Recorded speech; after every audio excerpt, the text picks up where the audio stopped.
ನಮಸ್ತೆ ಸ್ನೇಹಿತರೆ, ಆಶಾ ಪರಮೇಶ ಯೂಟ್ಯೂಬ್ ಚಾನಲ್ಗೆ ಎಲ್ಲರೂ ಹೇಗಿದ್ದೀರಾ? ಎಲ್ಲರೂ ಚೆನ್ನಾಗಿದ್ದೀರಾ ಅಂದ್ಕೊಂಡಿದ್ದೀನಿ. ನಾನು ಕೂಡ ತುಂಬ ಚೆನ್ನಾಗಿದ್ದೀನಿ. ಇವತ್ತಿನ ವಿಶೇಷ ಪೂಜೆ ಯಾವುದು ಅಂತಂದರೆ ಮಣ್ಣೆತ್ತಿನ ಅಮಾವಾಸ್ಯೆ ಹೇಗೆ ಮಾಡೋದು ಮತ್ತು ಅಮಾವಾಸ್ಯೆ ಲಕ್ಷ್ಮೀ ಪೂಜೆ ಅದು ಶುಭ ಮುಹೂರ್ತನೂ ತಿಳಿಸ್ಕೊಡ್ತಾ ಇದ್ದೀನಿ ಸ್ನೇಹಿತರೆ, ಕೇಳಿ. ಮಣ್ಣೆತ್ತಿನ ಅಮಾವಾಸ್ಯೆ ಮೃಣ್ಮಯ ಋಷಭ ಅಂತಂದರೆ ಮಣ್ಣಿನಿಂದ ಎತ್ತುಗಳನ್ನ ಮಾಡಿ ಪೂಜೆ ಮಾಡೋದು ಒಂದು ವಾಡಿಕೆ ಇದೆ. ಈ ದೀಪಾವಳಿ ಅಮಾವಾಸ್ಯೆಯಲ್ಲಿ ಧನಲಕ್ಷ್ಮಿ ಪೂಜೆಗೊಂಡ್ರೆ ಮಣ್ಣೆತ್ತಿನ ಅಮಾವಾಸ್ಯೆಯಲ್ಲಿ ಧಾನ್ಯ ಲಕ್ಷ್ಮಿಯನ್ನು ತರುವ ಎತ್ತುಗಳು ಹಾಗೂ ಕೃಷಿಯ ಎಲ್ಲ ಉಪಕರಣಗಳನ್ನು ಪೂಜೆ ಮಾಡ್ತಾರೆ. ಭೂಮಿ ಮತ್ತು ಎತ್ತುಗಳು ಕೃಷಿಯಲ್ಲಿ ಬಹುಮುಖ್ಯ ಅಂಶಗಳು. ತಮ್ಮ ಬದುಕಿಗೆ ಕಾರಣಭೂತವಾದ ಮಣ್ಣು ಮತ್ತು ಎತ್ತು ಪವಿತ್ರವೆಂದು ರೈತರು ಭಾವಿಸುತ್ತಾರೆ. ಆದ್ದರಿಂದ ಮಣ್ಣಿನಿಂದ ಎತ್ತುಗಳನ್ನು ಮಾಡಿ ಪೂಜೆ ಮಾಡುತ್ತಾರೆ. ಅಮಾವಾಸ್ಯೆ ದಿನ ಬೇಗ ಎದ್ದು ಮಾಮೂಲಿ ಮನೆಯೆಲ್ಲ ಕ್ಲೀನ್ ಮಾಡಿಕೊಂಡು ಪೂಜೆಗೆಲ್ಲ ಸಿದ್ಧತೆ ಮಾಡ್ಕೊತಾರೆ. ಕೆಲವರು ಜೇಡಿ ಮಣ್ಣು ತಂದುಬಿಟ್ಟು ಅವರೇ ಮನೆಯಲ್ಲೇ ರೆಡಿ ಮಾಡ್ಕೊತಾರೆ ಎತ್ತುಗಳನ್ನ.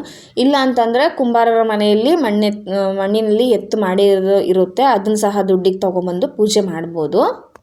ಪೂಜೆಗೆ ಎಲ್ಲ ಸ್ವಚ್ಛ ಮಾಡಿಕೊಂಡು ಪೂಜೆ ಜಾಗದಲ್ಲಿ ಏನು ಮಾಡ್ತಾರೆ ಅಂತಂದರೆ ಒಂದು ಮಣೆ ಹಾಕ್ಬಿಟ್ಟು ಮಣೆಯ ಮೇಲೆ ಅಕ್ಕಿ ಇಲ್ಲಾಂದರೆ ಗೋಧಿ ಏನಾದರೂ ಧಾನ್ಯ ಹರಡಿಬಿಟ್ಟು ಅದ್ರ ಮೇಲೆ ಎತ್ತುಗಳನ್ನ ಇಡ್ತಾರೆ.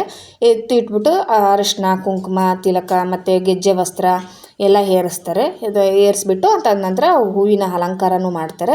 ಅಲಂಕಾರ ಮಾಡಿಕೊಂಡು ಮತ್ತು ದೀಪಗಳನ್ನ ಹಚ್ಕೊಂಡು ಸಂಕಲ್ಪ ಮಾಡ್ಕೊತಾರೆ. ಸಂಕಲ್ಪ ಏನಂತ ಮಾಡ್ಕೊತಾರೆ ಅಂದರೆ ಮನೆ ಸಮೃದ್ಧಿ ಆಗಲಿ, ಕೃಷಿ ವೃದ್ಧಿ ಆಗಲಿ, ದಾರಿದ್ರ್ಯ ನಿವಾರಣೆ ಆಗಲಿ ಅಂತ ಹೇಳ್ಬಿಟ್ಟು ಸಂಕಲ್ಪ ಮಾಡಿಕೊಂಡು ಧೂಪ, ದೀಪ, ನೈವೇದ್ಯಕ್ಕೆ ತುಂಬ ಚೆನ್ನಾಗೇ ಮಾಡ್ತಾರೆ. ಉತ್ತರ ಕರ್ನಾಟಕದಲ್ಲಿ ಅಂತೂ ತುಂಬ ಚೆನ್ನಾಗಿ ಮಾಡ್ತಾರೆ.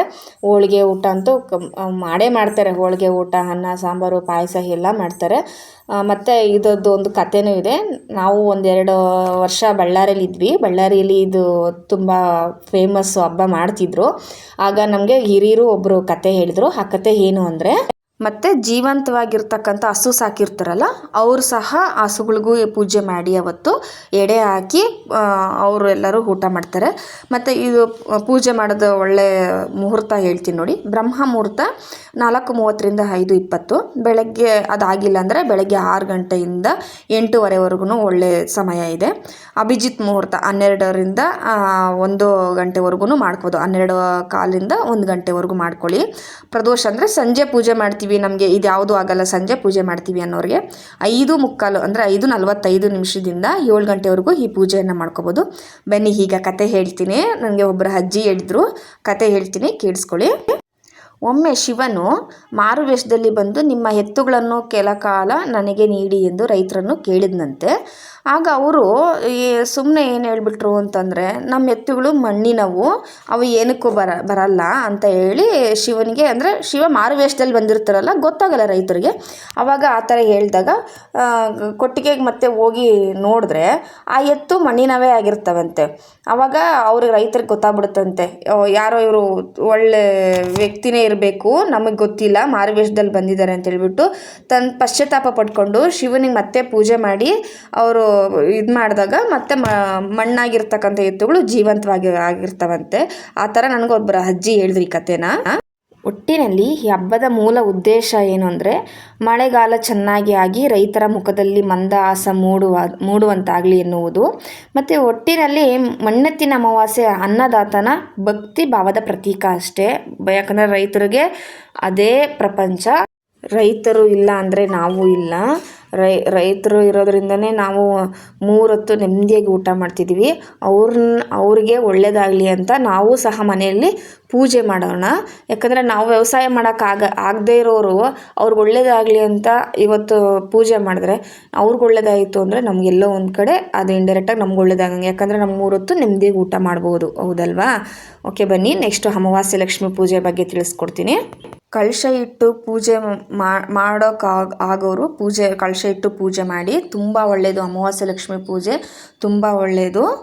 ಅಮಾವಾಸ್ಯೆ ತಿಥಿಯು ಜುಲೈ 13, 2026 ಸಂಜೆ 6:49ರಿಂದ ಜುಲೈ 14, 2026 ಮಧ್ಯಾಹ್ನ 3:12ವರೆಗೆ ಅಮಾವಾಸ್ಯೆ ತಿಥಿ ಇರುತ್ತೆ. ಇಷ್ಟರಲ್ಲಿ ನಾವು ಲಕ್ಷ್ಮೀ ಪೂಜೆ ಮಾಡ್ಕೋಬೇಕು.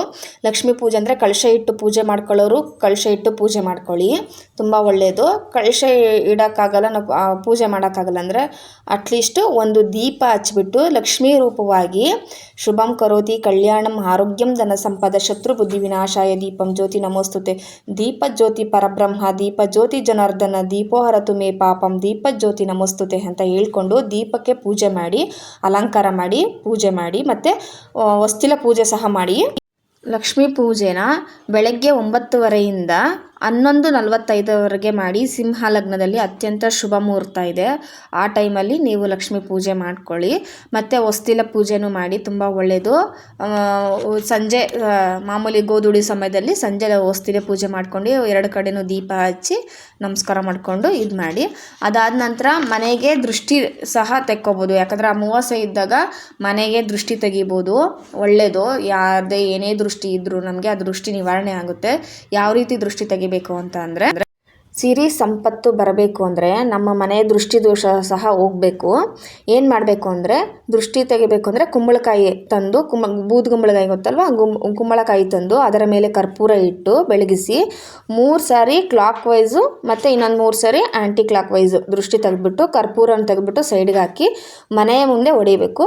ಮನೆ ಮುಂದೆ ಹೊಡೆದ್ಬಿಟ್ಟು ಅರಿಶಿನ ಕುಂಕುಮ ಹಾಕಿ ನಮಸ್ಕಾರ ಮಾಡಿಕೊಂಡು ಕೈ ಕಾಲು ತೊಳೆದುಕೊಂಡು ಮನೆ ಒಳಗೆ ಹೋಗಬೇಕು. ಬಲಗಾಲಿಟ್ಟು ಮನೆ ಒಳಗಡೆ ಹೋಗಿ ಅಮಾವಾಸ್ಯೆ ಬೆಳಗ್ಗೆ ಮಾಡಿ ಇದನ್ನು ಮತ್ತು ನೆಕ್ಸ್ಟ್ ಡೇ ಅದನ್ನು ತೆಗೆದಾಕ್ಬಿಟ್ಟು ಕ್ಲೀನ್ ಮಾಡ್ಕೊಳ್ಳಿ ನಾರ್ಮಲಾಗೆ. ಅದಾಗಲ್ಲ ಅನ್ನೋರು ಪ್ರತಿ ಈಗ ಶುಕ್ರವಾರ ಆಗಲಿ ಮಂಗಳವಾರ ಆಗಲಿ ಅಮಾವಾಸ್ಯೆ ಆಗಲಿ ನಿಂಬೆಹಣ್ಣು ತೊಗೊಂಡು ಹೊಸ್ತಿಲ ಮೇಲೆ ಇಟ್ಟು ಕಟ್ ಮಾಡಿ ಅರಿಶಿನ ಕುಂಕುಮ ಇಟ್ಟು ಆ ಕಡೆ ಈ ಕಡೆ ಇಟ್ಟು ದೃಷ್ಟಿದೋಷ ನರಪೀಡ ನರದೃಷ್ಟಿ ನಕಾರಾತ್ಮಕ ಶಕ್ತಿ ಹೋಗಿ ಸಕಾರಾತ್ಮಕ ಶಕ್ತಿ ನಮಗೆ ಬರುತ್ತದೆ. ಈ ರೀತಿ ಸಹ ಮಾಡ್ಕೋಬೋದು. ಇಷ್ಟು ಅಮಾವಾಸ್ಯೆ ಮತ್ತು ಮಣ್ಣೆತ್ತಿನ ಅಮಾವಾಸ್ಯೆ ಲಕ್ಷ್ಮೀ ಪೂಜೆ ಬಗ್ಗೆ ಹೇಳಿಕೊಟ್ಟಿದ್ದೀನಿ. ಇಷ್ಟ ಆದರೆ ಲೈಕ್ ಮಾಡಿ, ಸಬ್ಸ್ಕ್ರೈಬ್ ಮಾಡಿ. ಧನ್ಯವಾದಗಳು. ಏನಾದರೂ ಡೌಟ್ ಇದ್ದರೆ ಕಾಮೆಂಟ್ ಬಾಕ್ಸಲ್ಲಿ ತಿಳಿಸಿ, ನಾನು ಉತ್ತರ ಕೊಡ್ತೀನಿ, ಎಲ್ಲರಿಗೂ ಉತ್ತರ ಕೊಡ್ತೀನಿ. ಆದಷ್ಟು ನಿಮ್ಗೆ ಏನೇ ಡೌಟ್ ಇದ್ದರೂ ತಿಳಿಸಿ. ಧನ್ಯವಾದಗಳು ಸ್ನೇಹಿತರೆ.